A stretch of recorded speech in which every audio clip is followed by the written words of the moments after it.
Здравейте, ние сме с диджей Краси Младенов. Краси има над 150 хиляди последователи във Фейсбук. 150 хиляди, да. Като ако изключа хейтерите, са около 149 хиляди хейтери. Така?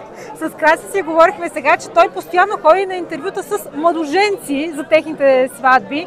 Краси, когато отидеш на такова интервю, среща с младоженци, какво е най-важното за теб, така че да се представиш най-добре? Значи за 25 години като трудов стаж, ако мога така да го кажа, когато отивам на интервю, той е не само с младоженци, а и с собственици на голями фирми, с хора, които искат да си направят, примерно, юбилей, който е веднъж в живота.